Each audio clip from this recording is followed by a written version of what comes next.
Yeah, I know I'm a little bit late for this, but I'm going to do the Venom Let There Be Carnage spoiler review, so let's get right into it. In 1996, a young Cletus Cassidy watches helplessly as his love, Francis Barrison, is taken away from St. S. Home for Unwanted Children to the Ravencroft Institute. So this is a backstory of Cletus Cassidy and Francis Barrison and how they both loved each other until Francis Barrison was taken away to the Ravencroft Institute. On the way, she uses her her sonic scream powers, not supersonic, sonic scream powers to escape and attacks young police officer Patrick Mulligan. He shoots Barrison in the eye and suffers an injury to his ear due to her scream.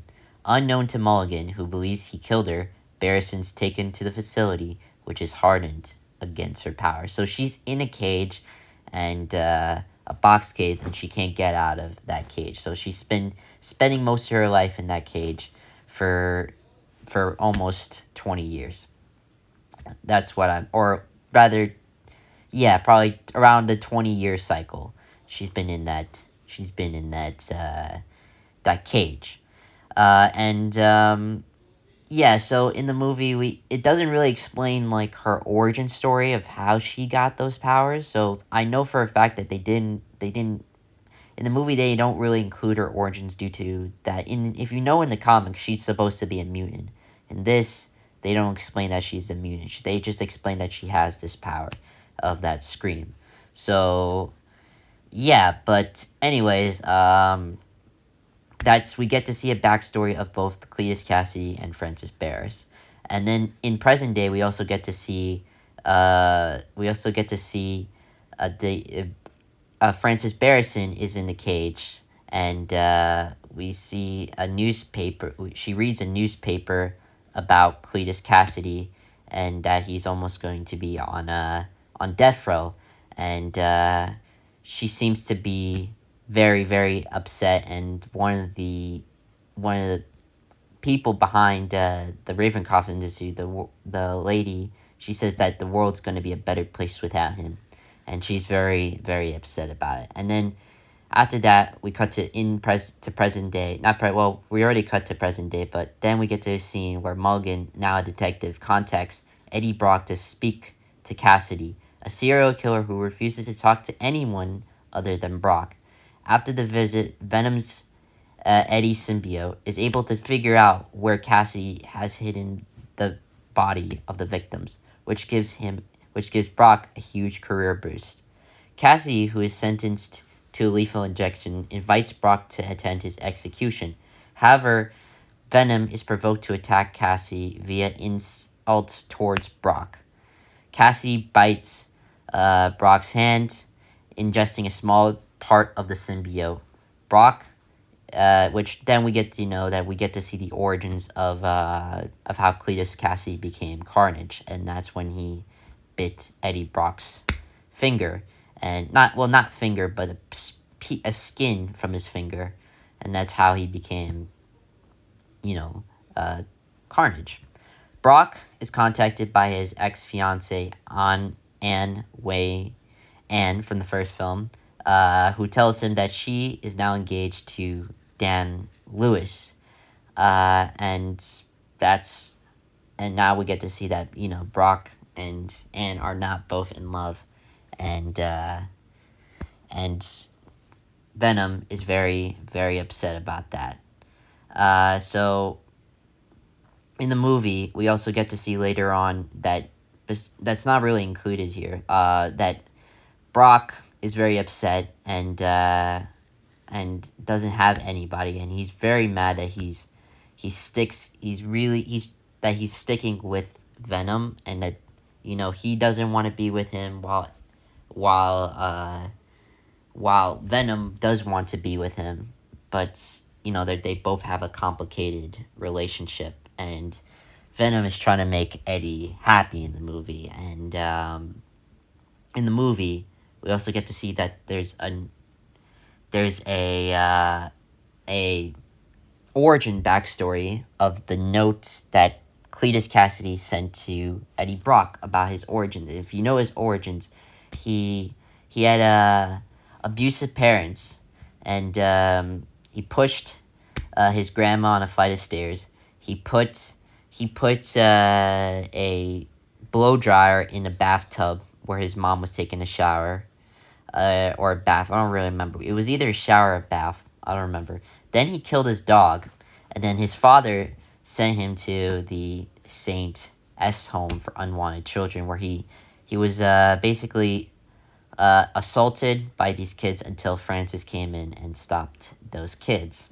And they explore this in this movie about his origins and he lived a how he lives a or how he lived a fucked up life in the movie. So yeah, we get that part in the movie, and we also get before that part in the movie, before Brock is contacted by his ex fiance and Wang. We also get to see that. We also get to see that they go to. We also get to see the relationship between Eddie and Venom, and they go into Mrs. Chen's store, and Mrs. Chen tells them that the chocolate delivery is gonna take a long time, and Venom is very upset, and then he wants to have some food. He really is hungry, so he can't find any food until he finds a mugger who is stealing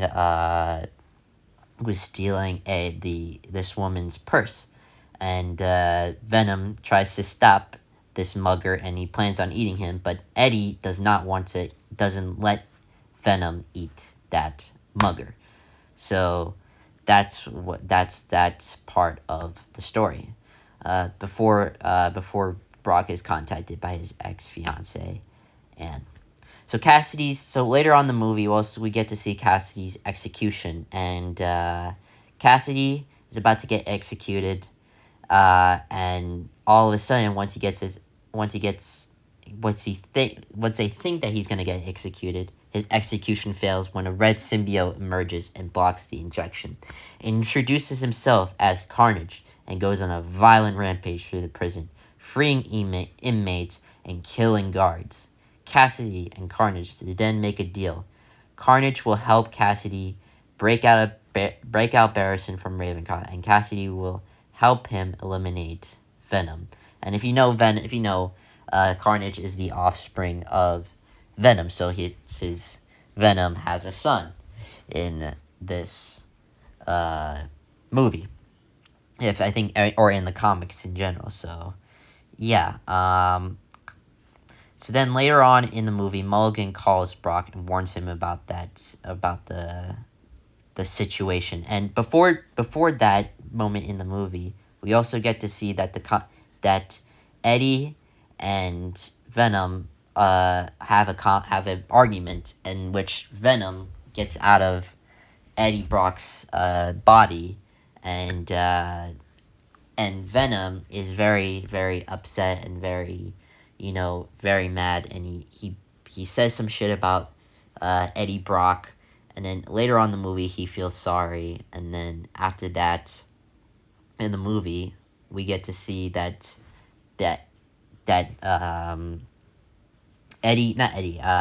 we get to see later on in the movie that one of that the Venom symbiote goes to a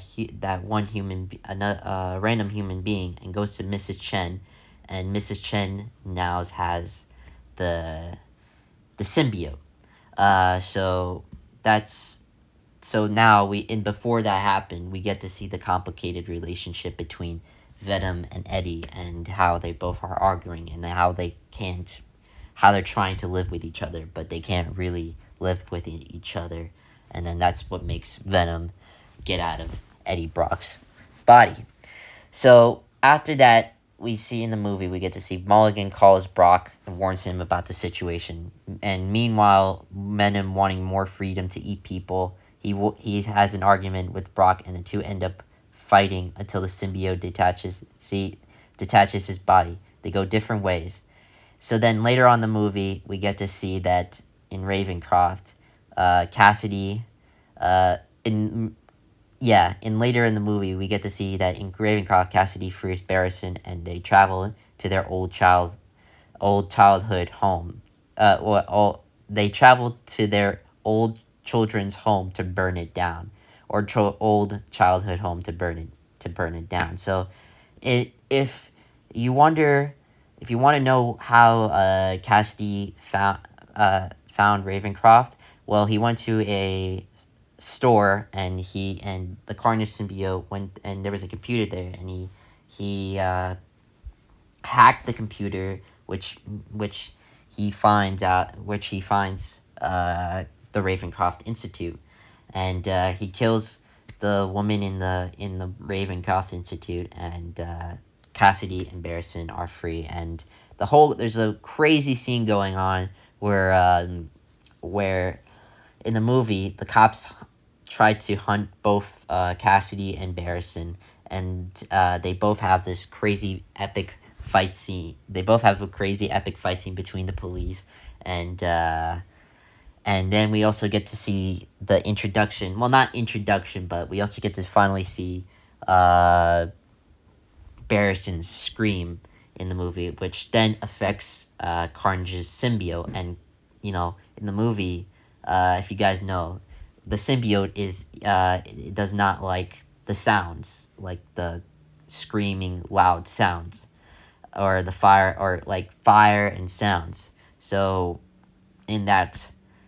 Carnage tells Shriek to stop it, and then they go to their old childhood home to burn it down. Mulligan, suspicious of Brock due to his interactions with Cassidy before Carnage emerged, takes Brock to the police station. Brock refuses to answer Mulligan's question and contacts Anne as his lawyer. Brock reveals that his Venom has separated from him and needs the symbiote to fight Carnage together. As Venom makes his way through San Francisco by hopping from body to body, which I said, Anne finds and convinces him to forgive Brock. So in the movie, Mrs. Chen gets how do you say? Mrs. Chen gets the. I'm trying to word this correctly. Mrs. Chen gives the symbiote to Anne, and as you know, Mrs. Chen has the symbiote, and Mrs. Chen gives the symbiote to Anne, and Anne now has the symbiote to free Eddie Brock. So in the movie we get to see that as Venom makes his way through hopping from body to body, Anne finds and convinces him to forgive Brock. She bonds with Venom and breaks Brock out of the police station. Brock and Venom make amends and bond again. Cassidy takes Mulligan hostage, and Barristan captures Wang, Anne, and I think that's how you say her last name, if I'm saying it. Cassidy takes Mulligan hostage, and Barristan captures Anne and her fiance after failing to find Brock. Barristan gives Lewis information on Wang's whereabouts, and he gives it to Brock. Cassidy and Barristan plan to get married at a cathedral where Venom appears and fights Carnage, which we get to see the most epic fight scene this movie has to offer. Barristan seemingly, so in the movie we get to see that the best fight scene yet, and they fight, and then we get to see Barristan and Mulligan in the movie, and Mulligan escapes from the cathedral and tries to go up top and contact the police, where he seemingly fails to do that, and Barristan seemingly kills Mulligan with her sonic powers. And what Barristan does with Mulligan, he puts this blade on his back, and he hallucinates Mulligan with her powers in the movie. And she Shriek can hallucinate people. uh, with her due to her powers. So that's that, and we get to see that Barrison seemingly kills Mulligan with her supersonic powers, and Venom holds his own against his spawn, but he eventually overpowered by Carnage and later decides to kill Anne atop the cathedral. Venom manages to rescue Anne in time and provokes Barrison to use her powers again. So Venom in the movie. So there's the scene. The scene really reminded me the cathedral scene where you see Anne is holding Venom. It really did remind me of like the good old days of Spider-Man 2, Amazing Spider-Man 2, where Gwen was falling from the was falling, and Spider-Man was trying to rescue her, and Spider-Man failed to rescue her, and she died, and it was bad news. So Venom manages to rescue Anne in time and provokes Barrison to use her powers again. Her sonic blast causes both symbiotes to separate from their host as the cathedral collapses, and a falling Bell kills Barrison, and before we get to see that, we also get to see Carnage say "Let there be carnage," which I thought was a sick as moment in the movie. So the bell explodes. The bell causes both Venom and Carnage's symbiotes to go crazy, and Barrison dies in the movie, and due to the bell. And then later on, we get to see that Venom still has that Eddie still has the symbiote, while Carnage and his symbiote are both apart from each other, and Carnage, or Cletus Cassidy, does not have the symbiote anymore, and Venom eats Carnage's Cletus Cassidy's symbiote, and then we get to see that Venom finally eats Cletus Cassidy, and before he even eats Cletus Cassidy, we get to see that he just wanted to be friends with Eddie Brock, and that he was the only thing that was close to him, and Eddie's like, "I can't be your friend," and then Venom's comes in and says, "Fuck this guy," and then he just eats Cletus Cassidy. So yeah. So as it says, Venom saves Brock by bonding with him before the impact. Carnage tries to bond with Cassidy again, but Venom devours his symbiote, killing it. Cassidy states that he only wanted to be Brock's fan, but only bites Cassidy's head off. While Brock and Venom and Lewis escape, a still living Mulligan eyes flashes. So we think that Mulligan died, but he didn't die. And in the movie, he says that there's monsters everywhere, and in that, we get to see that it could tease something more, and that later in the movie, probably in Venom 3, we'll probably get the chance to see that Mulligan will become Toxin, and I think I'd say he probably will be the villain of the third film, but we don't know yet. But we'll have to see when we see Venom, when we get the details about that. So later on in the movie, Brock and Venom decide to take a vacation while they ponder their next steps. As Venom tells, so that's basically the end of Venom, Let There Be Carnage, and they both Eddie and Venom won, and now they go on vacation to live a nice, peaceful life, and that's the end of the movie. So after that, we get the post-credit scene, which everyone knows that the post-credit scene is awesome, and this is easily the best post-credit scene since Iron Man 1 and Avengers. As Venom tells Brock about the symbiote's knowledge of the other universe, a blinding light transports them from their hotel room to another room where they watch J. Jonah Jameson reveal Spider-Man's identity as Peter Parker on television. This was easily the best post-credit scene ever, ever. Well, technically mid-credit scene. There was not really. There was actually not really a post-credit scene. There was just a mid-credit scene. Uh, and that was easily the best credit scene I've ever seen, ever. Like, I mean, ever. That scene where he thinks he's where he's in that, how do you say it, when he's in that room, and they both are trying to they're just having a talk, and then all of a sudden, Venom tries to give him a glimpse of what the symbiote's knowledge of other universes are.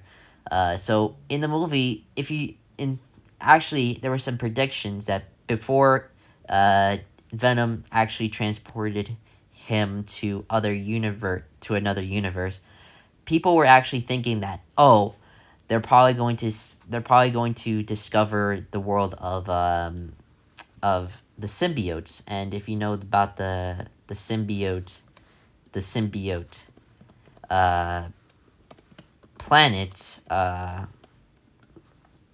Clintar, we thought we many of the fans and many of the reactors out there said that we thought we are going to get the chance to see the Clintar race and the Clintar planet. But no, we got to another universe, and that's when we get to see that J. Jonah Jameson reveals Spider-Man's identity as Peter Parker on television. So that means that Eddie Brock has just entered the MCU. So they're completely separate from each other. So we now know that Venom is not actually set in the MCU. He just entered that universe. They're not set in that universe. There is a Spider-Man in his universe, but in the other universe, in that other universe, which is the MCU, there is that Spider-Man. So Venom is about to now hunt Spider-Man, and about to basically he's planning on eating the Spider-Man alive. So that means that we will get the chance to maybe see Venom in No Way Home. So yeah, I mean, this was such an awesome post-credit scene, and I really loved it, and it is easily my favorite. So honestly, I hope you guys enjoyed the video. I know I talked so much, and I was kind of giving information back and forth, so I apologize if I did that. But I tried to give my best details I tried to give you the best details as possible about the spoilers for Venom: Let There Be Carnage. And this movie was so awesome to watch, and I really, really enjoyed it. So yeah, so that's my spoiler review for Venom: Let There Be Carnage. So hope you guys enjoyed, and peace.